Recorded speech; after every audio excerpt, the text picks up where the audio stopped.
আর কত হত্যাকাণ্ড দেখবে বাংলার জনগণ? এটা কোনোভাবেই মেনে নেওয়া যায় না।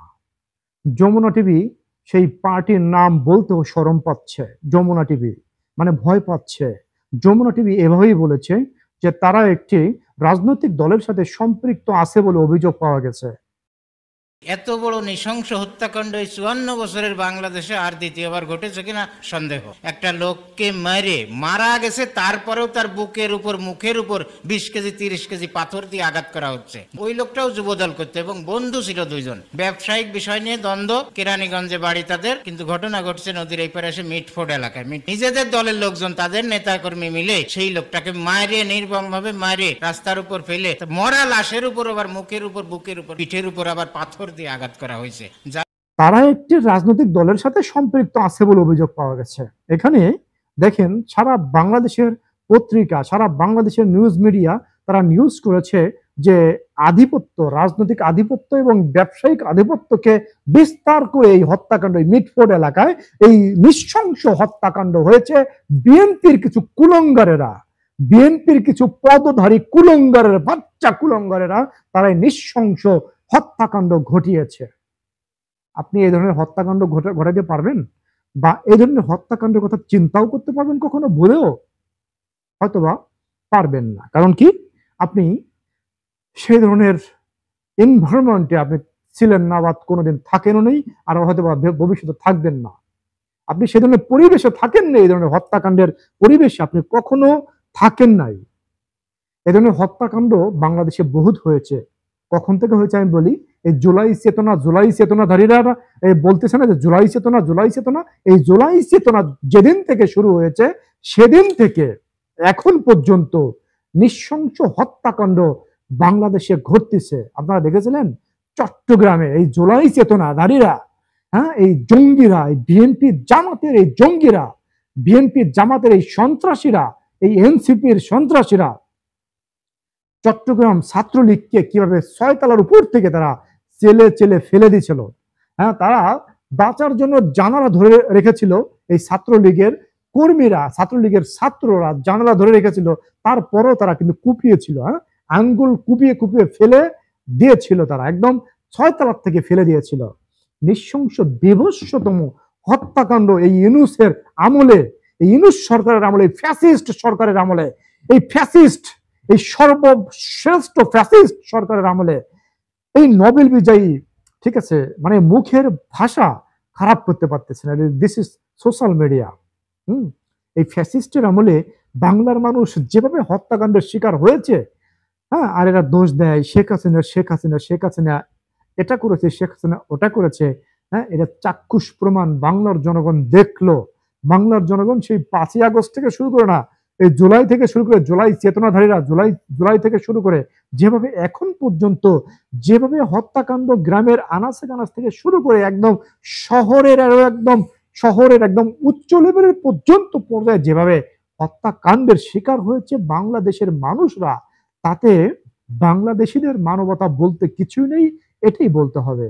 এটাই বলাটা একদম স্বাভাবিক হয়ে গেছে যে বাংলাদেশিদের মানবিকতা বলতে কোনো কিছুই নেই। সোহাগ হত্যাকাণ্ড শিকার হয়েছে, আপনারা দেখেছেন, নৃশংস হত্যাকাণ্ডের শিকার হয়েছে মিটফোর্ডের ভাঙ্গাড়ি ব্যবসায়ী, নৃশংসভাবে হত্যাকাণ্ডের শিকার হয়েছে। এই হত্যাকাণ্ড এমন একটা নৃশংসতা ছাড়িয়ে গিয়েছে যেটা বর্ণনা করা যাবে না, মুখের ভাষায় প্রকাশ করা যাবে না।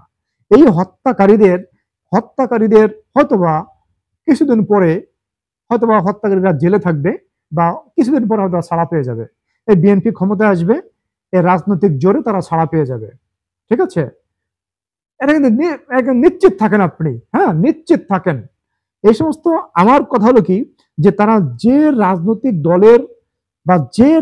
দলের ব্যক্তিবর্গ হোক না কেন, যে বা যারাই হোক না কেন, এদেরকে চরম থেকে চরম শাস্তির বিধান রাখা উচিত সংবিধানে।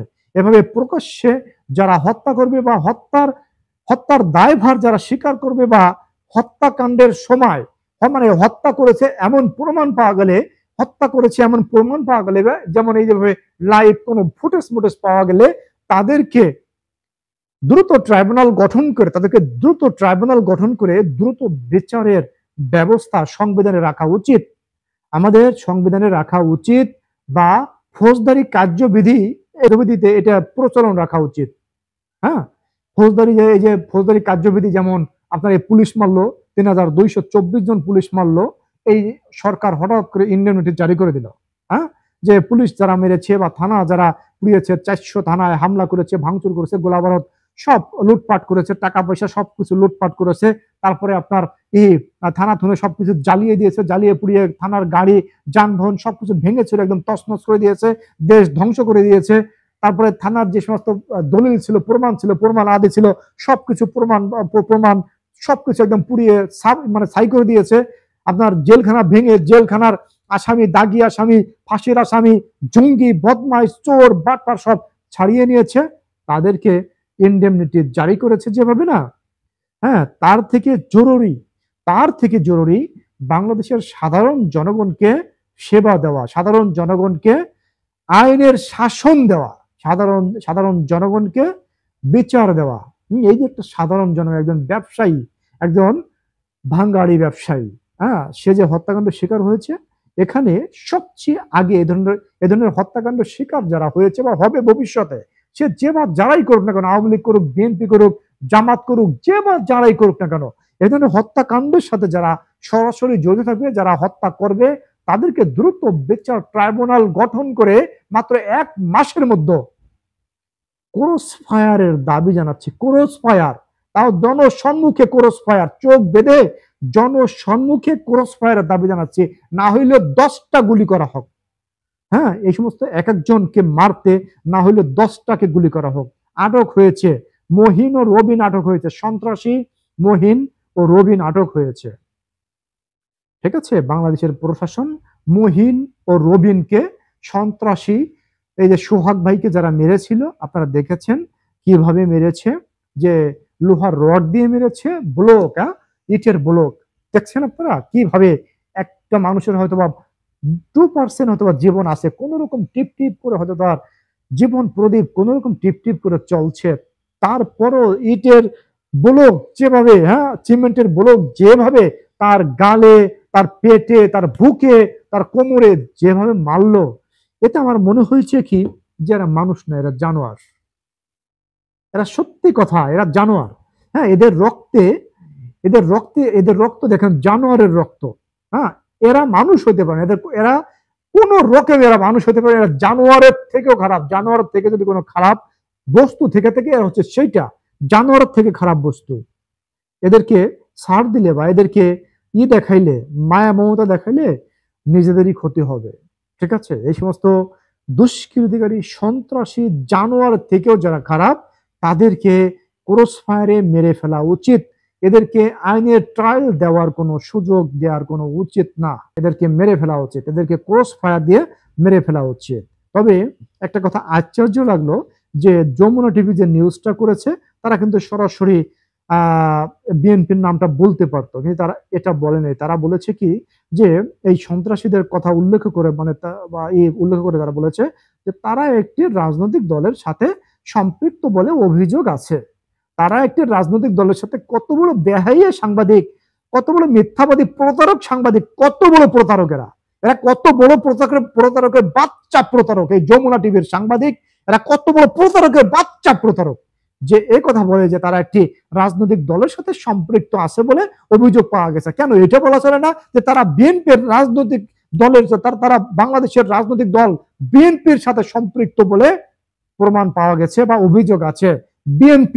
বিএনপির রাজনীতি যারা করে, তারা কত নৃশংস জানোয়ার হতে পারে, এই ভিডিওটা বা এই হত্যাকাণ্ড দেখলে তার প্রমাণ পাওয়া যায়। এই ধরনের হত্যাকাণ্ড বাংলাদেশে ঘটিয়েছে ওরা। এই জুলাই চেতনা করে না, জুলাই থেকে এখন পর্যন্ত না হইলেও এই ধরনের হত্যাকাণ্ড এরা ঘটিয়েছে। মিনিমাম 20,000 আওয়ামী লীগের নেতা কর্মী বা আওয়ামী লীগের নিরীহ মানুষদের মেরেছে। 20,000, মিনিমাম 20,000 জামাত, বিএনপি এবং এই এনসিবির, তথাকথিত এনসিবির জঙ্গি পার্টি বা বাংলাদেশের জঙ্গিরা এইভাবে এই ধরনের হত্যাকাণ্ড ঘটিয়েছে। মিনিমাম 20,000 লোককে এরা মেরেছে। এই হত্যাকাণ্ডের তীব্র নিন্দা ও প্রতিবাদ জানাই। এই হত্যাকারীদের, সন্ত্রাসীদের বাংলাদেশের সর্বোচ্চ আইনে, বাংলাদেশের সর্বোচ্চ শাস্তির শাস্তি দেওয়ার জন্য অনুরোধ জানাচ্ছি।